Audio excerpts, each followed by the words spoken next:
Basically around 7:30, our officers got a call to a disturbance on John Sims, but it's behind the PCB bank and in the props parking lot.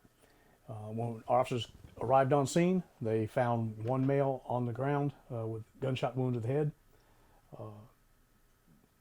and that's where everything started. About 5 minutes later, we got a second call for two people down off Lake Court, off Palm Boulevard. So other officers responded to that scene. They found one male deceased on the ground and one with a gunshot wound, I believe, to the leg. And from there, that's where we started contacting the state attorney's office, the sheriff's office, FDLE, and the medical examiner's office. And our guys have been working all weekend, tracking things down. Matter of fact, we did find the car on I-10, and as we speak, our guys are bringing it back here for processing. It was found towards Panama City, so we should get a lot of evidence out of that car. And that's pretty much where we stand so far. We have two people of interest. I'm not going to release their names at this time, but we do have two definite people of interest that we are going to be talking to very shortly. And next of kin on one of the victims has not been made yet, positive identification, due to the trauma to the head, so I can't release his name yet. The other one, we've made contact with the young man's parents, and so they unfortunately now know that he is deceased. The gunshot victim, he is stable. He was in surgery this morning, non-life-threatening wounds. Yes, the shooting occurred at the parking lot, and one car departed the scene and basically dropped the bodies off down at Lake Court.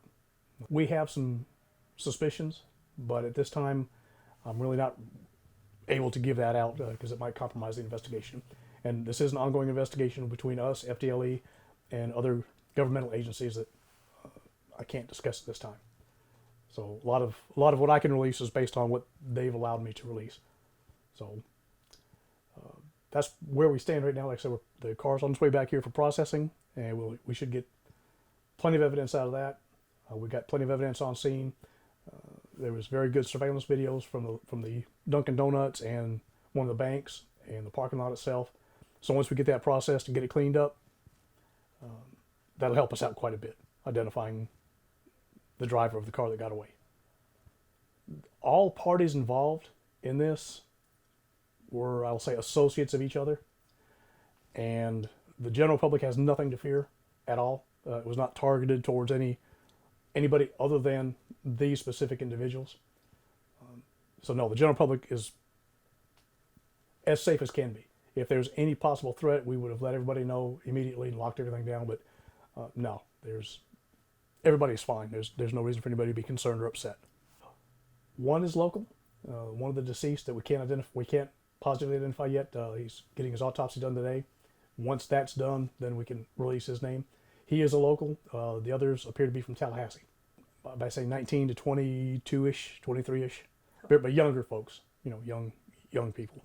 That just happened to be a place they decided to meet, and things went south from there. So it's nothing to do with that establishment or any of the establishments in that area.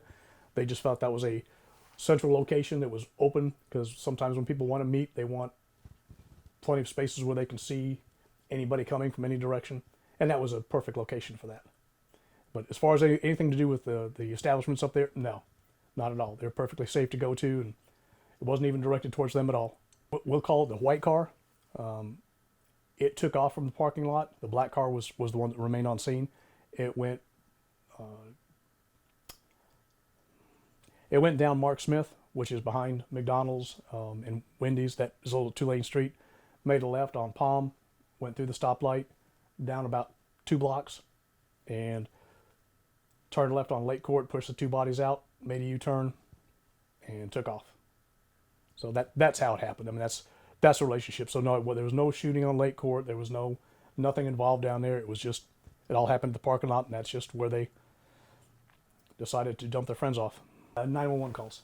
911 calls came in about the first shots fired call, and then somebody else called in that they saw two.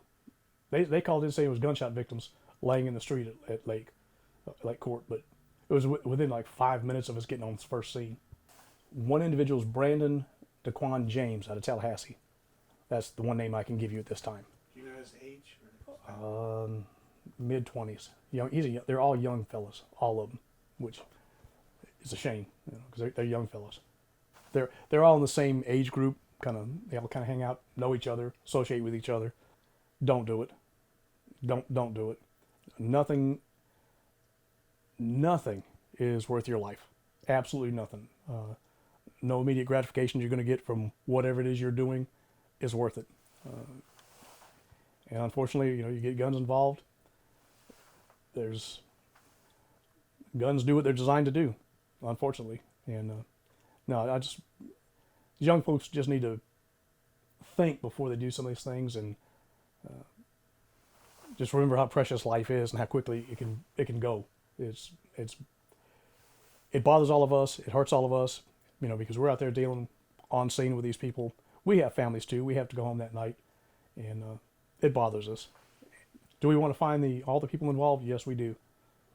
Just to make it right for the victims, and that's what we're looking at right now. Anything we missed? I can't think of anything. Just tell the kids to be safe. That's the biggest thing. Just tell them to be safe and think before they get involved with something that seems cool or interesting. No, it's not. It's I say we got two young folks in the prime of their life. They had their whole lives ahead of them, and now they're dead. And then you got friends that dump you out on the side of the road. Those aren't the kind of friends you really need to be hanging around with.